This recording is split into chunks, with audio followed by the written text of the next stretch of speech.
Dejé de cuidar a mi papá después de que alabaran a mi hermano.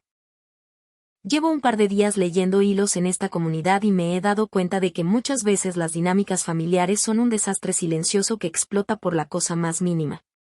Ahora mismo tengo el teléfono apagado porque no quiero lidiar con los mensajes de mis tías, y necesito saber si estoy perdiendo la cabeza o si mi reacción fue tan desproporcionada como todos dicen. Mi papá tiene 72 años y hace 14 meses sufrió un accidente cerebrovascular. Antes de eso era un hombre superactivo, de los que arreglaban el techo de la casa los domingos y siempre estaban metidos en algún proyecto de carpintería. El ACV le paralizó medio lado del cuerpo y afectó bastante su capacidad para tragar y hablar con fluidez. No perdió la cabeza, él entiende todo lo que pasa a su alrededor, lo cual creo que hace que la situación sea infinitamente más dolorosa para él. Y para mí. Mi mamá falleció hace 6 años, así que cuando a mi papá le dieron el alta en el hospital, la decisión sobre quién lo iba a cuidar cayó por su propio peso. Yo soy soltera, no tengo hijos y trabajo como traductora freelance desde mi computador. Mi hermano mayor, Matías, tiene 38 años, está casado, tiene 2 niños pequeños y es socio en una firma de arquitectos en un sector bastante acomodado de la ciudad. Desde el día 1 se asumió que yo me mudaría de vuelta a la casa de mi papá en Macul para encargarme de su día a día, mientras que mi hermano apoyaría económicamente. En su momento, me pareció lo lógico y lo justo. Yo tenía la flexibilidad, él tenía el dinero. Lo que nadie te dice sobre cuidar a un familiar enfermo es cómo te consume el alma a cucharadas. Mi día empieza a las 6 de la mañana, todos los días, sin domingos ni feriados. Me levanto a cambiarle los pañales de adulto, un proceso que al principio nos llenaba de vergüenza a los dos y que ahora hacemos en un silencio tenso. Tengo que triturar sus pastillas y mezclarlas con compota de manzana porque si no se atraganta. Luego viene el baño de esponja, vestirlo, pasarlo de la cama a la silla de ruedas usando la fuerza de mi propia espalda, que a estas alturas me duele de una forma crónica que ya ni los analgésicos me quitan. Intento trabajar en mis traducciones en la mesa del comedor, pero me interrumpen sus quejidos, la necesidad de cambiarlo de posición para que no le salgan escaras, o las visitas al baño. He perdido clientes porque no puedo cumplir con los plazos, mis ingresos se han reducido a 1/3 de lo que eran, y mi vida social literalmente dejó de existir. Matías, por su parte, paga el kinesiólogo que viene 2 veces por semana, cubre gran parte de los medicamentos caros que no nos da el consultorio público, y nos manda una compra de supermercado grande una vez al mes. Él viene a visitar a mi papá más o menos cada 3 semanas. Suele llegar un domingo en la tarde, se queda 1 hora, trae pasteles de alguna cafetería fina de Vitacura, le cuenta a mi papá sobre los logros de sus hijos. Le da unas palmadas en el hombro sano y se va diciendo que tiene que preparar reuniones para el lunes. Durante esa hora, mi papá se ilumina. Trata de modular mejor las palabras, se ríe, se ve lleno de vida. Cuando Matías se va, la casa vuelve a sumirse en esta atmósfera pesada, con olor a encierro y a loción antiescaras, y mi papá se pone huraño conmigo el resto del día. El problema estalló este domingo pasado. Era el cumpleaños de mi papá y mis tías maternas organizaron un almuerzo en nuestra casa. Yo estuve despierta desde las 5 de la mañana limpiando todo a fondo. El día anterior mi papá tuvo un problema estomacal fuerte y yo pasé horas lavando sábanas y desinfectando la habitación porque me aterraba que la familia sintiera algún mal olor y pensaran que lo tenía descuidado. Cociné el pastel de choclo que a él tanto le gusta, adaptando una porción para poder dársela en puré, y arreglé la mesa para 10 personas. Estaba exhausta. Tenía ojeras que me llegaban a las mejillas y el pelo recogido de cualquier forma. Matías llegó poco antes de almorzar, impecable como siempre, con su esposa y los niños. Trajo una botella de vino carísima y anunció que, como regalo de cumpleaños, le había conseguido a mi papá 1 hora con uno de los mejores neurólogos especialistas en rehabilitación motora del sector privado, pagando la consulta completa de su bolsillo. La reacción de la familia fue como si Matías hubiera bajado del cielo. Mi tía mayor, que estaba sentada a mi lado, empezó a decir casi llorando que Matías era el verdadero pilar de esta familia, que era un ejemplo de hijo, que a pesar de tener una vida tan ocupada y una familia propia siempre encontraba la manera de salvar a nuestro padre. Otra tía secundó eso, comentando lo bien que se veía a mi papá gracias a las terapias que Matías costeaba. Mi hermano, con esa falsa modestia que lo caracteriza, bajó la mirada y dijo que uno hace cualquier sacrificio por los padres, que era su deber y que le dolía no poder estar más presente físicamente. Nadie me mencionó a mí. Nadie mencionó que fui yo quien pasó 3 semanas investigando a ese maldito neurólogo, llamando a la clínica todos los días para conseguir un sobrecupo. Y rogándole a Matías por WhatsApp que me transfiriera el dinero de la consulta porque a mí no me alcanzaba. Nadie mencionó que la razón por la que mi papá no tiene los pulmones llenos de líquido es porque yo lo aspiro en las madrugadas. Me quedé sentada ahí, mirando mi plato, sintiendo como una presión caliente me subía por el pecho. Esperé que Matías dijera algo. Un simple comentario sobre que hacíamos un buen equipo, o que el cuidado diario era duro. Pero no. Simplemente aceptó los halagos y sirvió más vino. No grité ni armé un escándalo. Me levanté en silencio, fui a la cocina, me quité el delantal y lo dejé sobre el mesón. Volví al comedor y, frente a todos, le dije a mi hermano que me parecía excelente su nivel de compromiso, y que como él era el pilar de la familia, le dejaba el mando. Le informé que necesitaba una semana libre urgente, que a partir de ese lunes él tendría que encargarse de los cambios de pañal, las comidas trituradas y las madrugadas. O que con su fantástico sueldo contratara a alguien de confianza, porque yo me iba de la casa por 7 días a dormir de corrido. Me di media vuelta y me fui a mi pieza a hacer un bolso. Atrás dejé un silencio sepulcral que duró unos segundos antes de que empezara el caos. Escuché a mi cuñada decir que yo estaba siendo una inmadura, a mis tías escandalizadas diciendo que cómo podía hacerle ese desplante a mi padre en su cumpleaños, y a Matías tocando la puerta de mi pieza exigiéndome que me calmara y dejara de hacer un espectáculo por un simple comentario de las tías. Le abrí la puerta con mi bolso al hombro. Le dije que no era un espectáculo, que estaba muerta en vida, que mi espalda no daba más y que no estaba dispuesta a seguir siendo el fantasma que limpia la mierda para que él venga a recibir los aplausos una vez al mes. Pasé por su lado, le di un beso en la frente a mi papá, que me miraba con los ojos muy abiertos y angustiados, y salí de la casa. Llevo 2 días en el departamento de una amiga. Matías tuvo que pagar de emergencia a una agencia de enfermería privada para que mandaran a alguien a cubrir mis turnos, y no ha parado de mandarme audios diciéndome que la broma le está costando una fortuna. Que las enfermeras no saben cómo tratar a nuestro papá y que soy una resentida por no poder soportar que lo elogien un rato. Mis tías me han llenado de mensajes tratándome de egoísta, diciendo que mi hermano tiene una familia que mantener y que yo, al no tener responsabilidades reales, debería ser más empática con su esfuerzo. Siento una culpa que me carcome el estómago por haber dejado a mi papá con extraños, pero al mismo tiempo siento que si volvía a limpiar un pañal ese domingo, iba a terminar tirándome por el balcón. ¿Realmente estoy siendo una mala hermana y una mala hija por exigir este límite de una forma tan abrupta? Actualización 1. He estado leyendo todos los comentarios que me dejaron en el post original.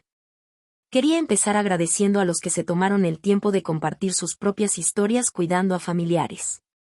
Leer que no soy la única que ha sentido este nivel de agotamiento, esto que algunos de ustedes llamaron burnout del cuidador, me hizo llorar de una forma que no me había permitido en más de un año. Es exactamente eso. Estoy vacía. Vengo a actualizar porque las cosas en mi familia se salieron bastante de control desde que me fui al departamento de mi amiga. Los 7 días que pedí originalmente se terminaron convirtiendo en 5, principalmente porque no pude soportar la ansiedad de no saber cómo estaba mi papá realmente. Durante mi ausencia, la dinámica familiar en nuestro grupo de WhatsApp fue de una toxicidad que no me esperaba. Matías, como mencioné, contrató a una enfermera a través de una agencia. La mujer cobraba por turno de 12 horas, lo que significaba que mi hermano tuvo que pagar 2 turnos diarios para cubrir las 24 horas. Al tercer día, mandó un mensaje al grupo familiar con una captura de pantalla de la transferencia que le hizo a la agencia, quejándose abiertamente de que esto era un asalto a mano armada y que su presupuesto mensual se estaba yendo a la basura por mi berrinche. Me pareció increíble su falta de perspectiva. Le contesté en el mismo grupo que esa cantidad que le parecía un asalto era exactamente el valor del trabajo que yo estaba haciendo gratis todos los días, domingos y festivos incluidos, sacrificando mi propia carrera para que su presupuesto mensual y su vida familiar no se vieran afectados. Le pregunté si ahora entendía el peso real de lo que significa cuidar a alguien dependiente. En lugar de recapacitar, la respuesta vino por parte de mis tías. Una de ellas me mandó un mensaje privado larguísimo acusándome de ser una calculadora fría.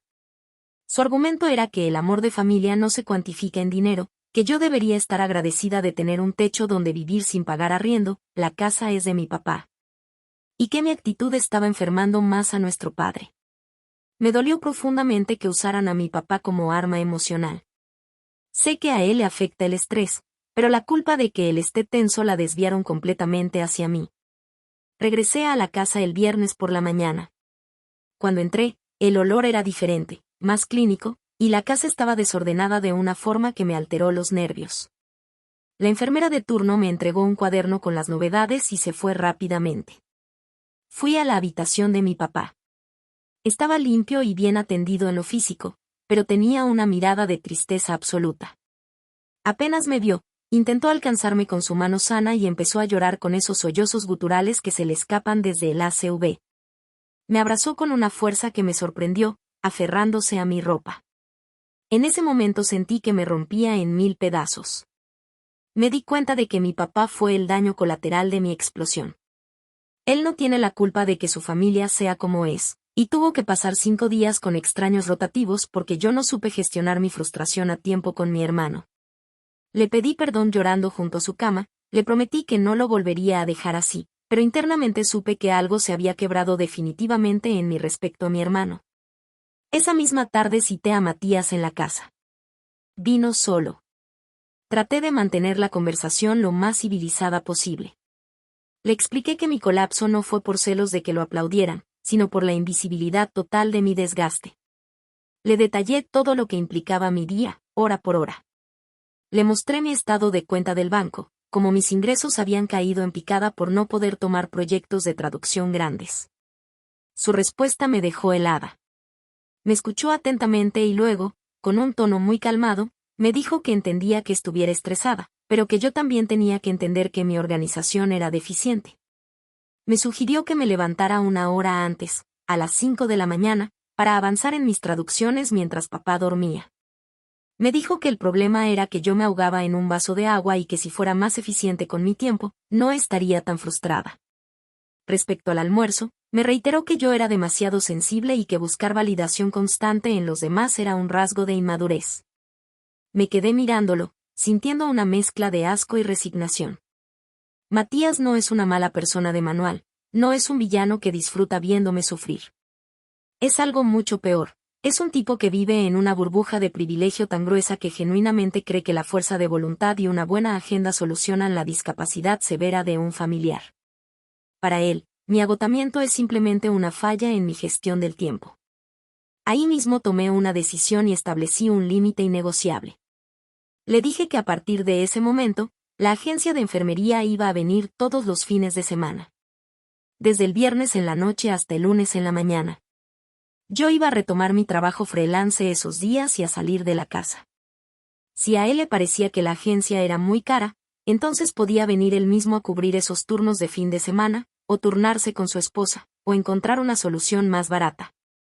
Pero yo ya no iba a estar disponible los 7 días de la semana. Intentó discutir, diciendo que los fines de semana eran para estar con sus hijos. Le respondí que mis fines de semana eran para recuperar mi cordura y que no había espacio para negociación. Si no aceptaba, yo iba a hacer mis maletas de forma definitiva y él tendría que hacerse cargo del cuidado completo. Aceptó a regañadientes, quejándose de que iba a tener que cancelar las vacaciones que tenían planeadas a Brasil en el verano para poder pagar a los cuidadores de fin de semana. No sentí ni una gota de pena. Las cosas están sumamente tensas ahora. Mis tías no me hablan y en el grupo de la familia soy prácticamente el enemigo que extorsiona a su pobre hermano. Veremos cómo funciona este nuevo sistema, pero siento una distancia enorme con mi propia familia. Actualización 2. Han pasado casi 4 meses desde el incidente del almuerzo de cumpleaños, y siento que era necesario escribir esta última actualización para cerrar un poco el ciclo. Aunque la verdad es que no hay un final feliz ni una resolución que me dé paz. Quería contarles cómo se han asentado las cosas con este nuevo régimen y cómo me siento al respecto. Porque muchos en los comentarios me advirtieron de las consecuencias emocionales de poner límites rígidos en una dinámica familiar tan disfuncional. El sistema de fines de semana se ha mantenido. Matías terminó contratando a una cuidadora particular, una señora peruana muy amable llamada Carmen, que cobra un poco menos que la agencia pero que tiene muchísima experiencia. Carmen llega el viernes a las 8 de la noche y se va el lunes a las 8 de la mañana. Durante ese tiempo, yo me encierro en mi habitación a trabajar en mis traducciones, me pongo audífonos con cancelación de ruido y me desconecto de todo lo que pasa en la casa. A veces salgo a tomar un café o me quedo en casa de alguna amiga. Financieramente, esto me ha dado un respiro tremendo. Pude recuperar a 2 de mis clientes antiguos y estoy logrando ahorrar un poco, cosa que no hacía desde antes del ACV de mi papá. Físicamente, mis dolores de espalda han disminuido. Dormir 2 noches seguidas sin tener que estar alerta a los ruidos del monitor de bebé que tengo en la pieza de papá me ha devuelto años de vida. Pero el costo emocional ha sido devastador, de una forma que no preví.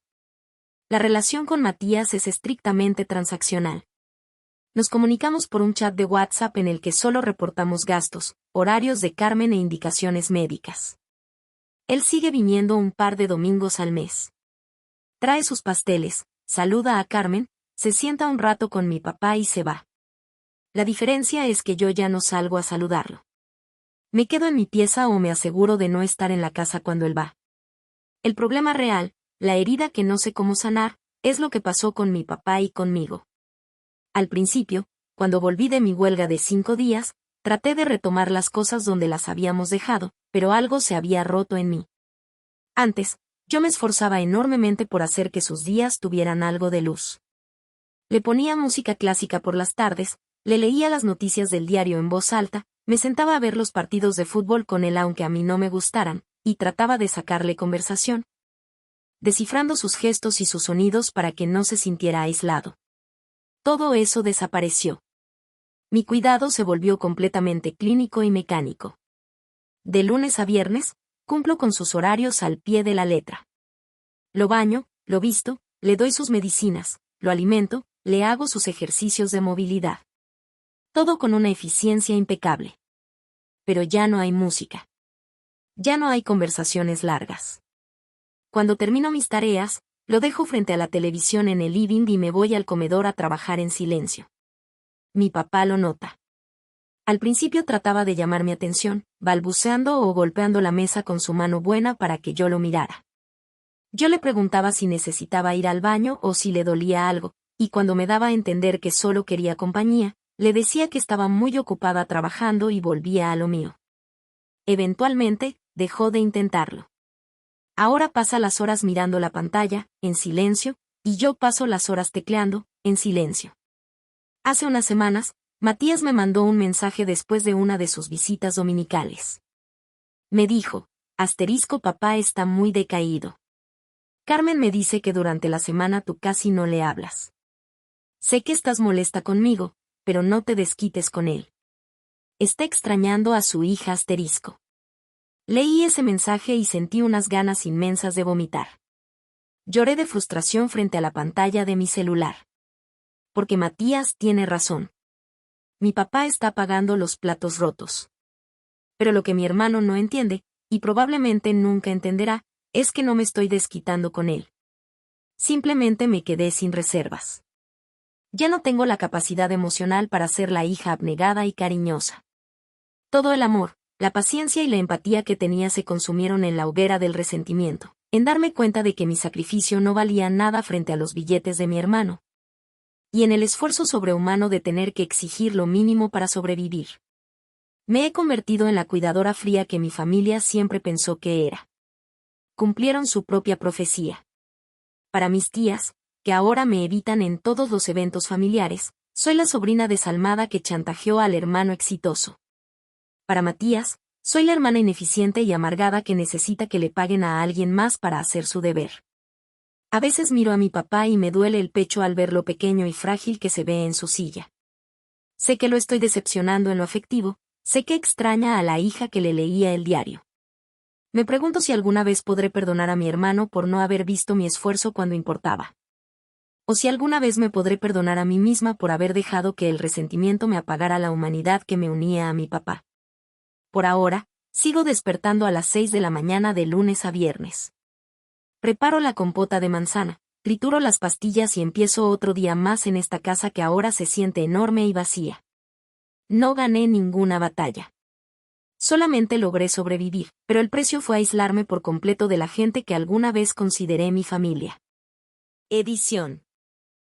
Solo quiero hacer una aclaración rápida porque he recibido varios mensajes privados bastante agresivos preguntándome por qué no metemos a mi papá en un asilo o residencia para adultos mayores en lugar de torturarlo con mi actitud fría, y sugiriendo que me quiero quedar con la casa.